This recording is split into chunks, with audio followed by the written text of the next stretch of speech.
Yo guys, what is going on? Welcome back to another video. First and foremost, thank you all for showing all the love on the vlog from yesterday's match day vlog at West Brom.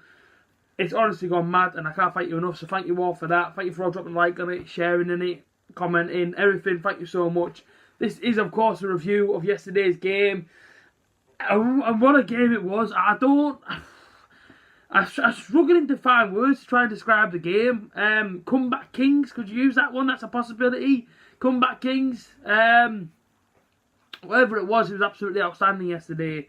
Thank you for everybody that went on Boro TV yesterday, of course. It was my first ever time doing any sort of interviews on there. And obviously, you know, just thank you all for coming over there, singing down the camera, coming over and getting interviews done. Thank you all so much, man. It honestly meant a lot. So, in terms of the match though, let's get straight into that now. Kicked off, and to be fair, we kicked off and West Brom attacked us, and that's how I thought it would go for the majority of the game, if I'm honest with you. I thought they would have a lot of the ball. I thought they would come at us. First 5 or 10 minutes they did that, do you know what I mean? Spreading the ball wide, trying to come at us through the middle, having all sorts of chances. But they didn't take the break. I should say they didn't really get the breakthrough. We got it, and you could say it was against run of play, maybe. When we scored, Boro were just slightly getting into the game, you would say. Do you know what I mean? Boro were starting to attack down the right-hand side. Ryan Shotton getting a lot of the ball. Lewis Wing getting on it more. Bessage was getting on it. You know, the ball came to George Saville. He took it on. He went to the edge of the box, put it in the bottom corner. But the way that he finished that goal was absolutely unreal. He's got it, and he's put it through defenders' legs and put it straight to the bottom corner. It's a top finish from George Saville. Goes off, slides on his knees. You know, he sends us into absolute orbit in the away end. Everyone's jumping all over the place, as you obviously can imagine. And you know, I was stood there thinking, do you know, it's 1-0. We're playing West Brom. They've still got a Premier League team, but we're matching them. Do you know what I mean? Or should I say, yeah, I would say Boro matching them. Even though 1-0, I say, this is good. This is how we should be done. This is how we should be playing. Away from home, we're so good. And I say it all the time, we are so good away from home. If we played like we played yesterday at home, we would honestly... And I'm not just saying it, we would give teams such a good game, and Boro would be getting more results at home than what we aren't, if you know what I mean. That sort of thing of, at home, we pick up lots of draws, lots of defeats, but if we play like we did away from home, we'd absolutely hammer teams. And yesterday, I'm stood there thinking, we're playing West Brom, who are the highest scorers in this division. We're 1-0 up against them. They've still got Premier League players in that team, and we're doing so well, and I was honestly just chuffed to bits. When we're 1-0 up, and then, of course, West Brom came back into the game, and I've looked at it again, and it just disappoints me. I know we won the game, but I like to touch on everything that happened yesterday. In the manner to how West Brom scored their first goal, there's about 5 Boro defenders in the box. Can not one of you pick up Rodriguez on that back post? Not one of you. There's about 5 Boro defenders, goes through, he taps it in, he scores it, they celebrate, their fans go absolutely ballistic. I went down to half-time and I thought we didn't need that to happen. We didn't need them to score when they scored. Pretty much on the brink of half-time. But second half, we came out. They scored again. And when it went 2-1, I'll be honest with you, I feared the worst. I thought to myself, you know what, if these get another one here, it's good night, isn't it? Let's be real. But we did try with one up front. And we were trying to persist with one up front. We were trying to get the ball to Hugill. And before they got the second one, Jordan Hugill did have it on the edge.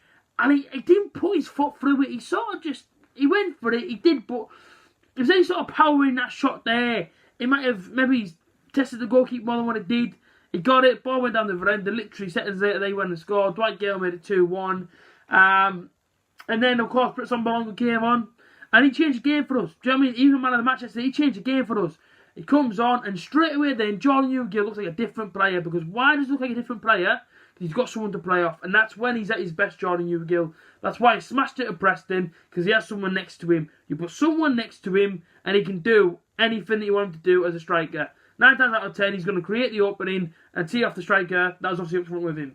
And he did that yesterday. The ball came over. I think he had like 2 men around him. He just teed off to Assombalonga. He dropped his shoulder, went to his left foot, put it straight to the bottom corner. Came running right past where I was. I went absolutely mental. He made it 2-2, and then I didn't know the third goal. Like, the third goal, I'm like stood like this inside the stand and the goal's over here. So I'm watching it happen. And I thought the goalkeeper had punched it or something, or I thought the goalkeeper kicked it or something, but it looks like Chris Brunt actually took a swing at it and missed it. Assombalonga's got it, and that ball's coming. I just see it bend straight into the top corner, and that was it. I just went mental, man. I just couldn't hold it in. We'd taken the lead. We'd gone 3-2. We were 2-1 down, and everybody around me was fearing the worst. It wasn't just me. Boro fans were saying this could be it, 2-1 down, but we showed the fight to come back as we played for this. Do you know what I mean? We played for the badge, and that's all I ever ask for. We make the travel, we pay the money, we do the journey, you play for the badge. And the lads, to be fair, yesterday, they did that and more. They give it everything they had.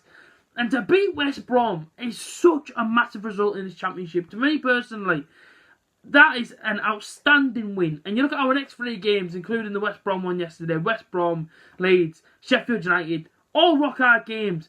But we've proved that we can go to the level of what West Brom are, which is very, very good in this championship. They've just invested in their team in January. They made it a bit stronger, but we showed, look, we are the butter, and we're not going to lie down to anyone. And even at 2-1 down, we didn't lie down. Tony Pulis made the changes, brought on the striker, helped out the other striker, and bang, we won the game 3-2. We're going to Leeds on Saturday, but before then, we do go into Newport. The preview for the Newport game will be out tomorrow, along with the player range of the West Brom game. I'm absolutely right. Chuffed to bits the fact that we've got the 3 points. I'm absolutely over the moon. I can't lie to you when I'm sat here now. I'm absolutely ecstatic. We beat West Brom.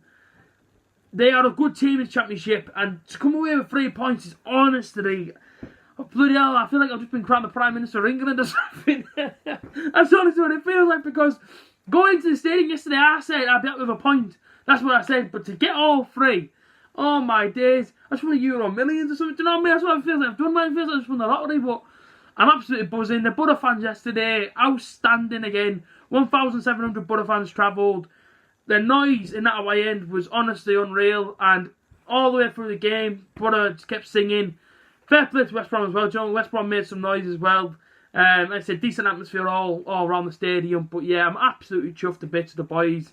Assombalonga, man of the match. 2 goals, made a difference, won us a game. We're level on points now, with 4th being obviously West Brom. 7 points off 2nd. We have to just keep getting behind the team. On to Newport on Tuesday night. Safe travels to all the Boro fans that are making that journey down there. And like I say, after that one, we obviously go back to Riverside against the Leeds. But let's hope now that we're starting to go on the up. Beating West Brom, which is a massive win. Going to Newport, hopefully beat them, and then we're going to Leeds. Until then, you guys take care. Up the Boro.